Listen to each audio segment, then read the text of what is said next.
Hi every one. ഇന്ന് നമ്മൾ try ചെയ്ത് നോക്കാൻ പോകുന്നത് glutathione drink. Most popular video ആണിപ്പോൾ. എല്ലാവരും തന്നെ ട്രൈ ചെയ്ത് കാണുമെന്ന് വിശ്വസിക്കുന്നു. എങ്കിലും ഞാനൊന്ന് ട്രൈ ചെയ്ത് നോക്കട്ടെ.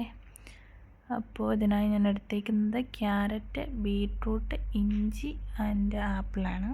നന്നായിട്ട് കഴുകി വൃത്തിയാക്കിയ ഐറ്റംസ് നമ്മൾ കട്ട് ചെയ്ത് നേരെ മിക്സിയുടെ ജാറിലേക്ക് ഇട്ട് കൊടുക്കുക. ഒന്ന് നന്നായിട്ട് അരച്ചെടുക്കണം. അരഞ്ഞ് കിട്ടാൻ ഇച്ചിരി ബുദ്ധിമുട്ടുള്ളതുകൊണ്ട് ഞാനൊരു 2-3 ടേബിൾ സ്പൂൺ വെള്ളം കൂടി ഇതിലേക്ക് ആഡ് ചെയ്യുന്നുണ്ട്. അപ്പോൾ ഇതെല്ലാം മിക്സിയുടെ ജാറിലേക്ക് ഞാൻ ഇട്ടിട്ടുണ്ട്. കുറച്ച് വെള്ളവും കൂടി ഒഴിച്ച് നന്നായിട്ട് മിക്സ് ചെയ്ത് ഗ്രൈൻഡ് ചെയ്തിട്ട് കാണാം. അപ്പോൾ ഇത് നന്നായിട്ട് അരഞ്ഞ് പേസ്റ്റ് ആക്കിയിട്ടിട്ടുണ്ട്. നമ്മളൊരു സെറ്റിംഗ് ക്യൂബിലേക്ക് വെച്ച് ഓവർനൈറ്റ് വെച്ചതിന് ശേഷം മോർണിംഗ് ഒരു ഗ്ലാസ് ചൂടുവെള്ളത്തിലേക്കിട്ട് മിക്സ് ചെയ്യുക. അത് കഴിഞ്ഞിട്ടുള്ള ലുക്കാണിത്.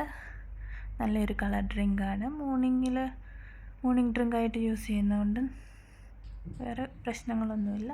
നല്ലൊരു ഡ്രിങ്കാണ്. ടേസ്റ്റ് വ്യത്യാസങ്ങളോ കാര്യങ്ങളോ ഒന്നുമില്ല. അതാണ് ഫൈനൽ ലുക്ക്.